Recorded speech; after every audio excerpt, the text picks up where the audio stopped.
Speaking of Luke Littler, and given how the transfer window went, would you take Luke Littler at Hibs? Judging by his left peg, probably, yeah.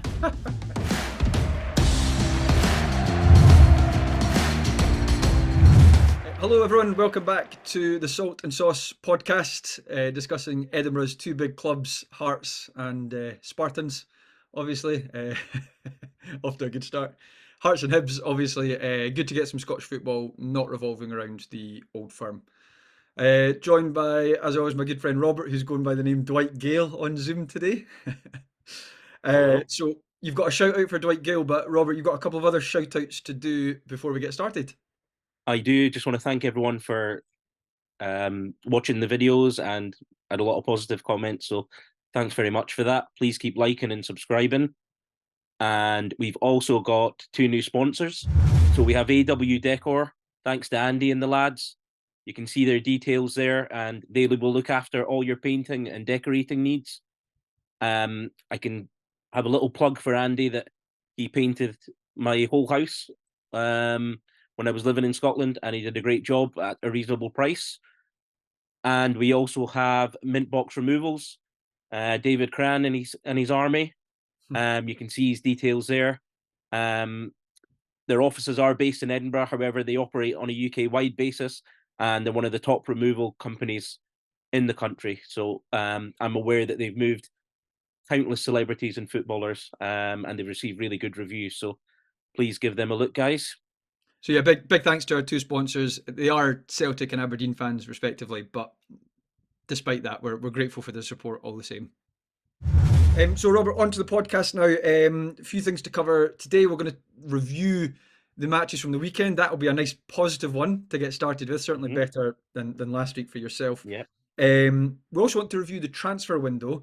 That we might have slightly different opinions for our clubs at that point.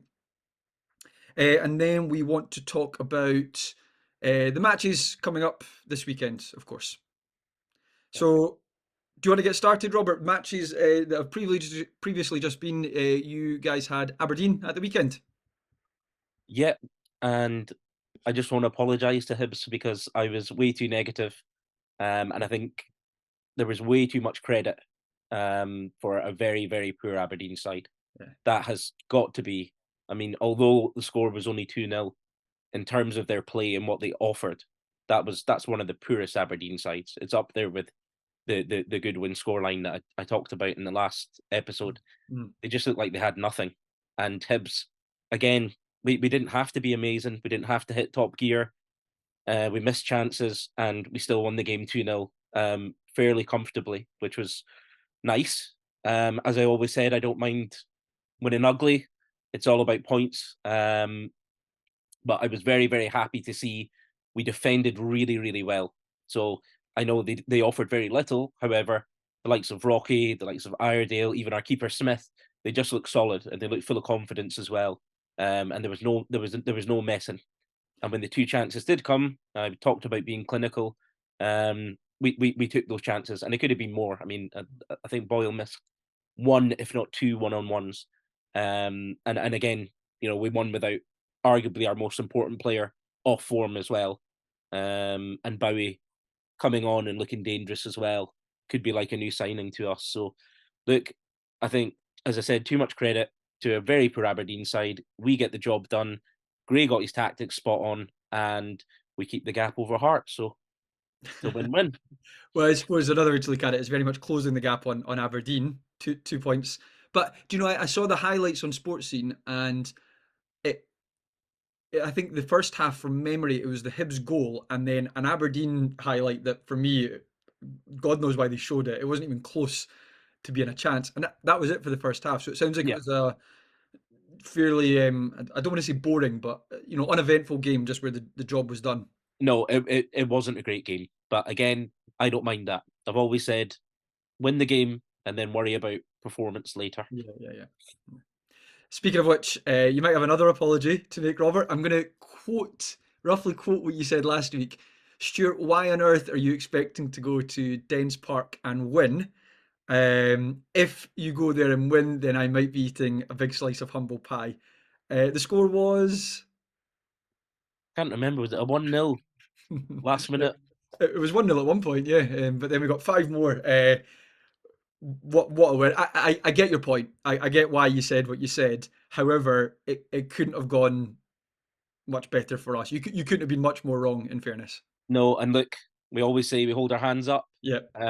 My predictions aren't really going well, but it was a fantastic result. When the goals were coming in, I was like, "That, well, what's going on?" Because I was expecting, as I said, it wasn't outrageous, kind of predicting a Hearts win, No, but I mean 6-0. I don't. I don't think I think everything just clicked for Hearts. Yeah. And looking at the highlights, they look really impressive. And I think Tony Dock was like, it was our probably worst performance. So I think those two things coming together. Um, you know, I said I'd eat humble pie. There's a big slice in the oven. Yeah. So, like, happy to admit that I was wide of the mark there. So Yeah, no, no. Even as a Hearts fan, lots of things went right, including Dundee not being great. But I also think we allowed them, or we forced them to not be great at all, just with the way we played. Obviously 6 goals is great, but actually, I mean, we could have had 9 or 10. Devlin hit the bar. Carson, although he fumbled for I think the fourth, he made a couple of saves from Vargas, from Forrest. The chance from Forrest was after some phenomenal football down the left, him and Penrice. One touch, 1-2s, all the way down the line, and then a decent effort from Forrest, but decent save. We actually played really, really well. One of the goals as well, Kabangu's first goal came from. It had a bit of everything in it. In that Dundee had the ball up in our half, but you had Devlin, who for me was man of the match. It's not often your holding midfielder's man of the match in a 6-0, but he was everywhere. He's being tenacious. He's winning the tackle.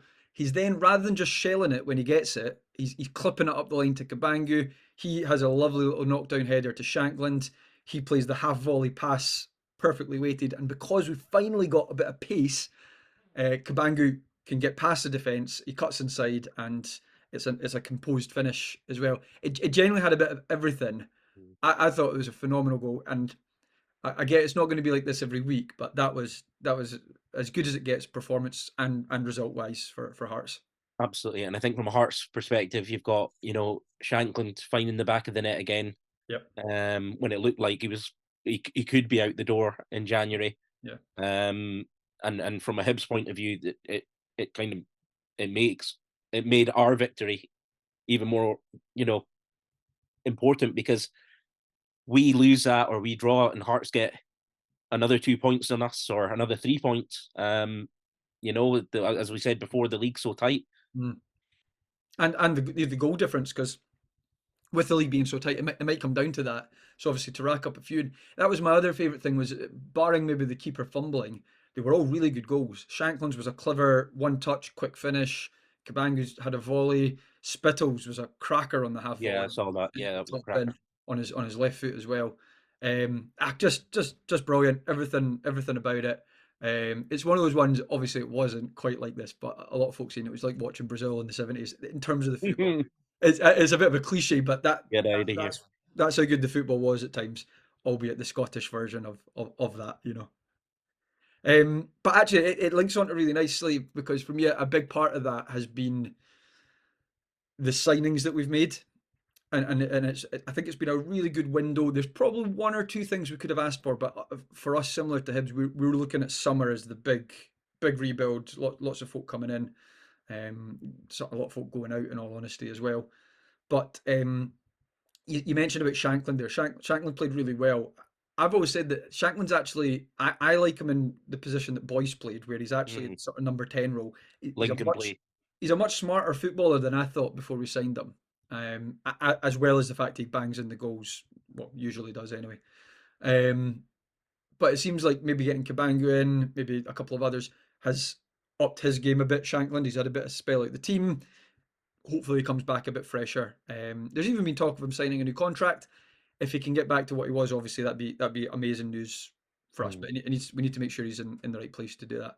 But ultimately, to sum up the Hearts window, we Boyce left and we brought in Cabangu. I think that's an upgrade. I'm a big fan of Boyce, but he was finished. There's no getting away from that.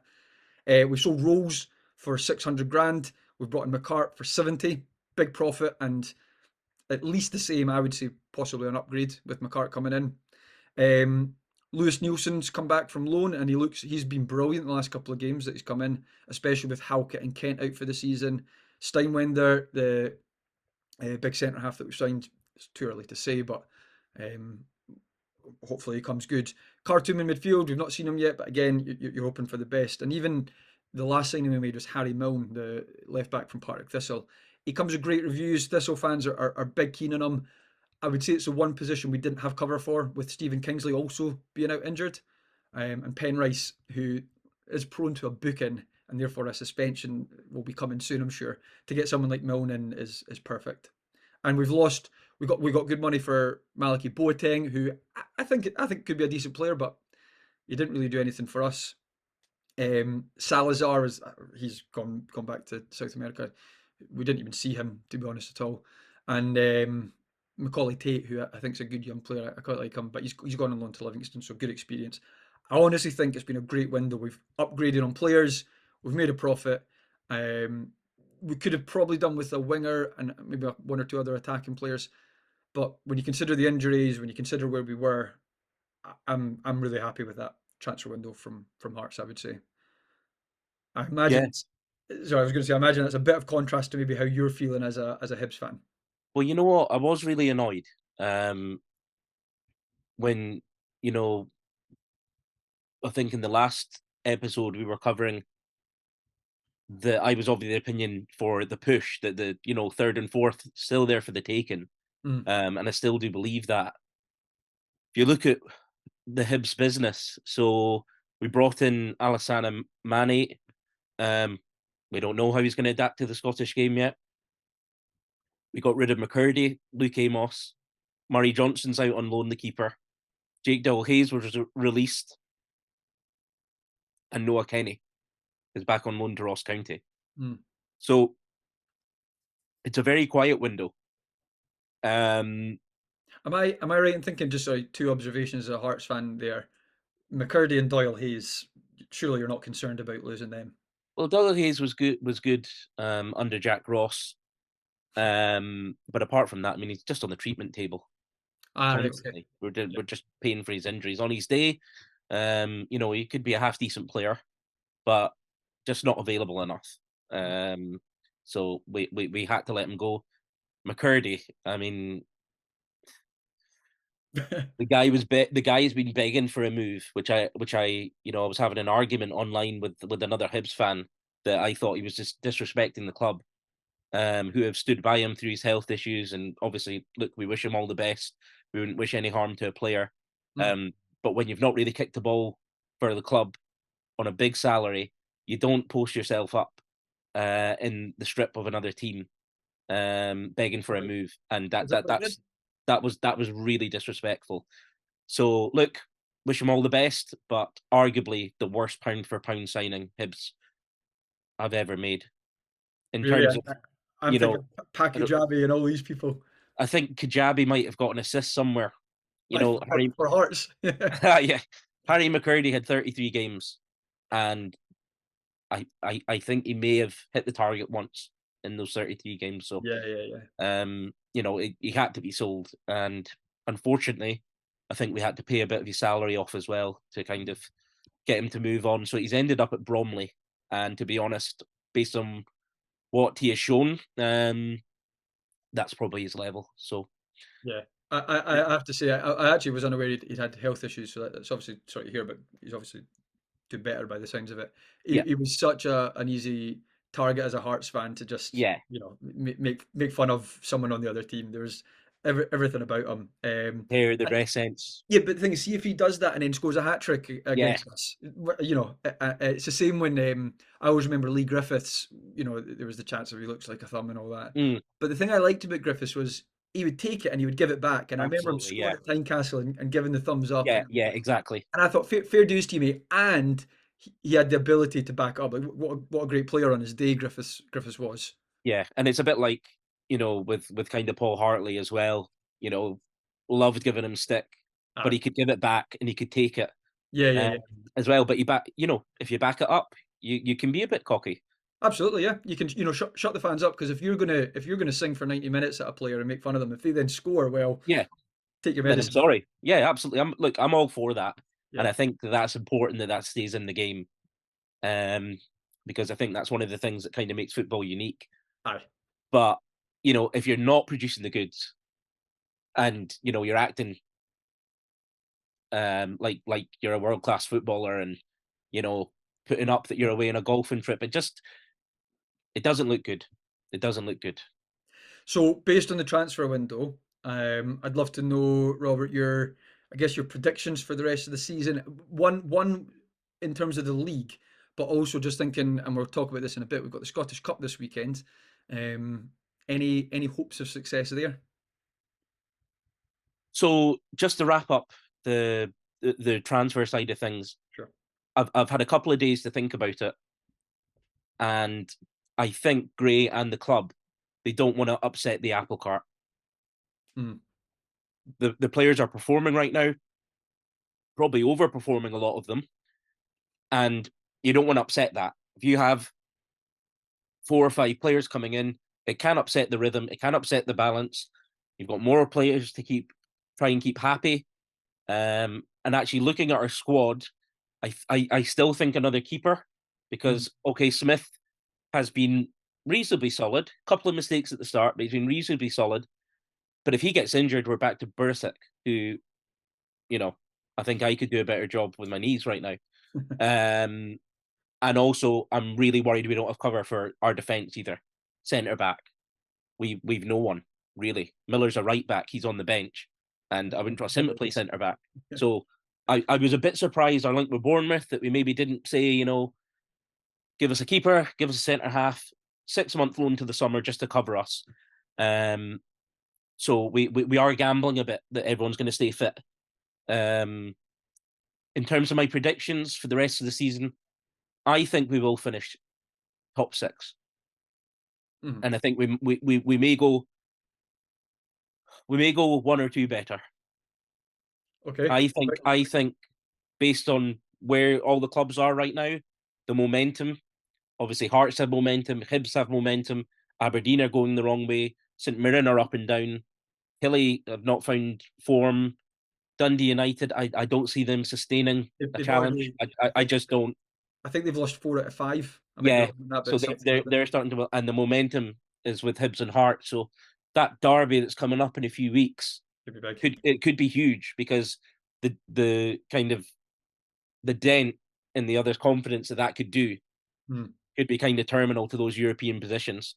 So my bet is a third and fourth finish for Hibs and Hearts. Obviously, I'd love for Hibs to be third, but that's kind of my. I think Hibs and Hearts are going to push third Yeah. and fourth, and I think Aberdeen are actually going to finish bottom six. I mean, the way it's going at the minute, they have to, based on their form. Um, I'm gonna go for it. I'm gonna say that it's there. I think Hearts will finish third. We are in terms of I think the last 6 games, we are so recent form. We're joint first with Rangers. Uh, won 4 and drawn 2, and like I know every club could say this. There's definitely circumstances that could have easily made that 6 out of 6. Mm. I'm not gonna hang up on that too much because, like I say, I know most teams could say that, but we're top of the form table, and probably off Saturday we probably are top on goal difference over Rangers. Um, the wider table since Critchley took over, I've mentioned this a couple of times. That's just pretty clear in third now. Yeah, I think Hibs are in form, but I think Hearts have more depth at the minute. You're obviously talking about Hibs being a couple of injuries away from being in pretty big trouble.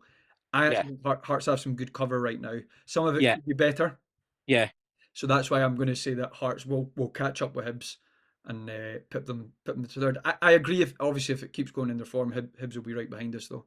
Um, yeah. could I all change think in the derby. the depth issue because I think our starting 11, if they play well, is kind of a match for anyone in the league. We've shown that already. Played Rangers, Celtic, Hearts recently, and again we weren't great in the derby. No. And look, Hearts were poor, but even other teams have played. There's no one that I'm like scared to play. For example, um, but the key thing for us is to just keep grinding out the results and to keep that starting 11 fit, because we're in trouble if not, because our subs bench is not strong enough, and it could come down to that. We know injuries, suspensions, so we'll see what happens. So looking ahead, I guess the other thing I was asking about is the cup. Now, obviously, it's impossible to predict if you're going to win a cup or not because it takes one game, or you could get drawn away to Celtic, which people have won there before, but it's certainly a lot tougher. Um, but yeah, cup this weekend. We're away to St Mirren on Monday night.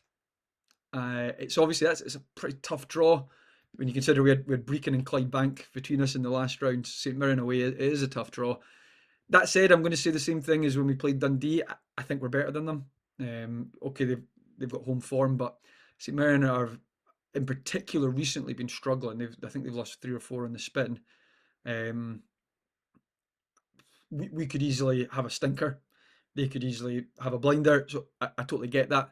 But no, I think we'll win. I don't think it'll be pretty. I don't think it'll be nice. Under the floodlights, there'll be a bit of atmosphere there, and they'll have a bigger crowd because it's a Monday rather than folk being at other games perhaps. Um, but no, I think we'll win that, and then based on the fact that we're coming into form in the second half of the season, obviously that's when you need to be in form if you want to win a cup. Mm. So from that point of view, I certainly think we can. It depends on the draw elsewhere, obviously, and how that goes. So, but the usual thing you always have to say this in Scottish football: Celtic and Rangers have got Mm. Celtic in particular this massive advantage. Um, but I'd say outside of that, Hearts have got as good a chance as anyone to go Yeah, win the cup. I think that's fair enough. I think look, it's not the easiest tie. I think out of all the top flight teams, it's probably the hardest draw. But I think you're right. I bet against them last time. But I'm going to go for a Hearts win on Monday because I don't think St Mirren are a great side. They pump it up from the back to Olasanya, and if you keep him quiet, then to be honest, they've not much else. So Yeah, yeah, yeah. yeah, my prediction would be a Hearts win and possibly 2-3-0. I'm going to say 2-0, but I think we'll be 1-0 up, and then St Mirren will be pushing towards the end, and we'll get a second on the counter, Yeah, one of those ones. So that'd be my prediction there. You've actually, I'd say Hibs have got a tough game away to Ayr. They're obviously, I don't know, I can't remember if they're top of the league or near the top of the league now, but they've just signed Curtis Main, who's a handful up front. Um, he would do a bit of damage to your knees as well if you were, yeah, I'd say if you so. were playing against him. And it's obviously it's through an Ayr. What are you thinking? Yeah, again, really difficult tie. Um, Under the lights, Somerset Park. We've Yeah. got the Scott Brown Whitaker connection as Oh well. yeah, yeah. So there's a lot of things at play there. To make it quite an intriguing tie. It's on the telly as well. I think It's the it's a Heart game's Friday. on the telly as well, isn't it? Yeah, yeah. You guys are Yeah, Friday night, aren't you? we're Friday night. Yeah. Yeah. So look again, we're just gonna have to get the job done. You just have to hope that the players take it seriously. We get the job done. I do think we'll have too much quality for them. I think Gray is slowly sorting out that soft mentality. Um, and again, I think we will win, but I'm expecting a very tough game, and I wouldn't be surprised if it was a kind of a scrappy 1-0, 2-1 type thing. But you'd Yeah. like to think Hibs have more quality than Ayr, and when the chances fall, you'd like to think we've a better chance of putting them away. So difficult tie, but I'm back in Hibs. Yeah, there's no doubt Hibs are a better team than Ayr, and that's why they're in a different league for now. Ayr could be joining us next season, obviously. Um, I'd go with Hibs as well. That said, if you woke up on Saturday morning and Ayr have won, it certainly wouldn't be the biggest cup upset of all time, it, you know, compared to some of the other results. But Yeah, no, I think you've got to back Hibs for that. Similar, I guess, to the Hearts St Mirren one.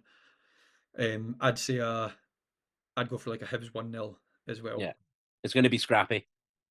I think they've got, is it George Oakley that's at Ayr as well? He's been banging in the goals as well. And Scott Brown may make the pitch shorter and Yeah, yeah. every advantage, make the changing rooms cold. The grass a bit longer. Yeah, yeah. Yeah, they're gonna all those tricks. They're It's, gonna make it it's as unpleasant as possible. the Craig Levine textbook. Yeah, yep. And you know what? That's what you have to do when you're playing against a Yeah, better side. if Ayr get a 1-0 because of that, then job done for him. Yeah, yeah, but it'd be a big blow Yeah. if we don't go through to the next round. Well, that's it. Thank you everyone for tuning in. As always, a thanks again to AW Decor and to Mint Box Removals. Really grateful for the support, of course. And bring on the Scottish Cup this weekend. See you next time. Hope you get popped. You too. Bye. See you, mate.